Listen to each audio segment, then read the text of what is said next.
Hello and welcome to New Filmmakers Los Angeles in partnership with Movie Maker magazine. My name is Danny DeLillo. We're here at the South Park Center. I'm delighted to be doing with Joey with his movie Spies in Corsets. Let's have a look at a clip. Why do you have to wear a stay for this anyway?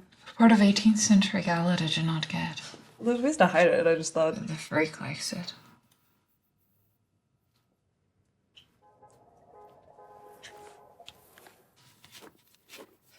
What I mean is he's clearly stuck in the 18th century himself. We're here. Welcome to the New Filmmakers LA family. Yeah, thank you. That's it now. You just got to be part of us forever. Amazing. And thank you for bringing Spies in Corsets. I just keep wanting to say it because it's such a great name. Thank you. It's yeah, like- it's Spice in Corsets. Spies is amazing, isn't it? For those that haven't seen your film, tell us the brief synopsis. Okay, so Spice in Corsets is about spies, Odie and Marcy, ready to embark on the mission that they were set on 3 months in preparation for disabling the plans of an overtly rich prison owner at an 18th century gala. So with all that up at stake, they are getting ready. They're like trying to tease each other to get their like professional missions out in the open. I mean, it's the same spy agency supposedly, so they know what's up, but they're trying to get it out anyway. But they end up revealing three things. One, their unprofessional feelings for each other. Two, their opposite political stances on prison abolition. And three, their self-appointed missions that actually sabotage both of their individual actual missions. So now with the heightened, complex, layered argument, they gotta figure some things out. But fundamentally, at the end of the day, they want to eat the overtly rich. Why would you not want to watch a film with that synopsis? All I'm saying, because you've got such a brilliant imagination, and what you just said described exactly what we watched on film, which is brilliant and really, really incredible. Dare I say, when did this idea just all arise? And you're like, I've got to turn this into a film. Kind of a couple things came together. One was like we filmed this in the DGA and the WA strikes, so we had time. I looked at my team. I was like, we got to make something. We have the time. We're professionals. Let's do it. And then also just thinking about like what's important to us. So prison abolition, like what can we say? Eating the rich, and just general like political division. Yeah. And how can we like piece that together? And before me being a director, before me even being a Steadicam operator, which is my other day job, I'm a dancer and I'm a dance academic at that. And so I went back into like this research practice that I've kind of been in and out of for the last 10 years. And two books within that research practice I think will always influence me like going forward. One of them is Queer Phenomenology by Sarah Ahmed and Conflict is Not Abuse by Sarah Schulman. Queer phenomenology, for the audience members, phenomenology is like the study of objects in relation to each other and in dynamic with us. And so knowing that resource-wise, we only had one room, we're like, okay, like just two actors, let's not do anything too difficult. And knowing that given the structure of a room, they've been in there for 3 months. They haven't had any feelings talk until that very moment that we see on camera. That structure, that small space will bring out those hard conversations. Yes. So how, it was like writing, I was like, how can I make that be the boiling point? And then with Sarah Schulman, one of the threads in her book is the hierarchy, the structure of the hierarchy you're in directly impacts the way we have private conversations. And so, for example, if you live in a police state, conversations will inherently be violent. They'll be combative. They'll be full of defense. And so Marcy and Odie, they have to disentangle the very conversation that this overtly rich prison owner would want them to have. So with like inner party drama, which I believe is so much more of a tougher conversation to have to someone closest to you with a opposing belief than someone with like the spectrum of belief and like jumping all the way over. So instead of letting those divided politics come into between them and their mission, how can they get around that to enact what they fundamentally, at the end of the day, both want to do?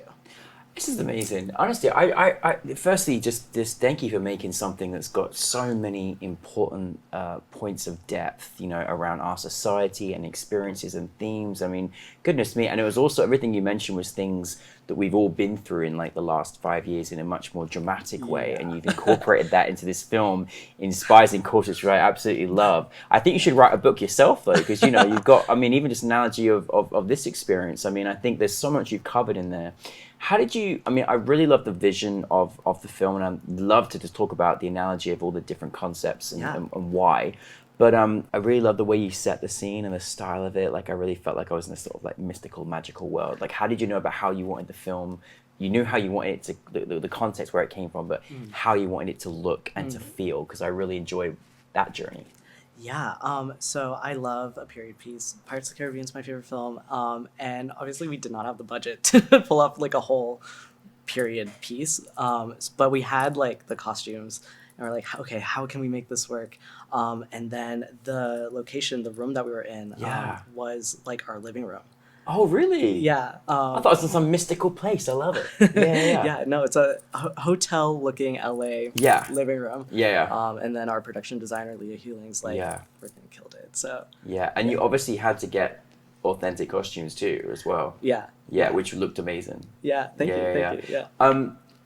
Let's talk about your actors, because I love them. Like, they all did such a great job. Like, the way they had to be a certain kind of actor to be able to respond in the way they did. And they did a great job. How was that experience casting and for you as a director? So casting wise, I met Chloe like 4 years ago on a D&D set. I was Steadicam, and they were a part of like a 15-person stunt team. Okay. And we didn't even have a conversation. We just like looked at each other and we're like, we create together. Come here. Gravitation. I love it. Yeah. So I knew I wanted to work with them. And so I was like, great, you're in. And then Jewel, we met on the Party, which is a D&D web series on YouTube. There's a lot of clout. It's a great show. And I was camera operating, and they were acting in it, and they invited me to their birthday party. They're like, what's up? I told them about Spies and Corsets. They're like, let me know if you need actors. And I was doing chemistry reads for Chloe. And so I was like, yeah, you know what? Just come on down. And then they like had so much chemistry off the bat. They're like really close friends now. Yeah. And so that's, I love it. Well, thank you, D&D, because they kind of had a contribution, right? Yeah, definitely. And what was it like directing this as well? How was that experience for you? Honestly, like, it was natural. It was, everything flowed. And I mean, putting a lot of emphasis on prep. And so telling my department heads, like, this is what I want, this is what the vision is, how can we get there feasibly without stress, and really co-creating together how we can do this, mostly in prep. And then we had 2 days to shoot, $800 to spare. Good job. Thank you. And on the day, it just was like butter. It was just like, Oh, it was I natural. love it. Yeah. You see, it's really nice when you have that, because it makes everything feel so much better and smoother, doesn't it, as well? Making this particular project, like, looking back on it, what have you learned from this experience? Oh my goodness. I keep on relearning. We're nothing without each other. Like, again, like the crew on this really, it came through because of community. So we're nothing without each other.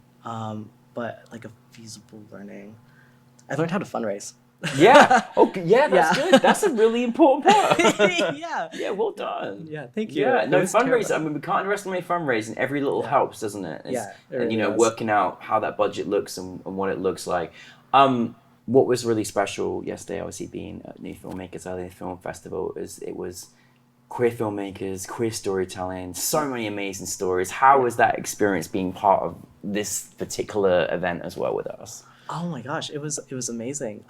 Crazy with what is going on in downtown LA right now. And so it was really powerful to see community show up for each other and stick together, and even like going from the venue to the parking lot, it was just like power in numbers. Like, what is this apocalypse we're in?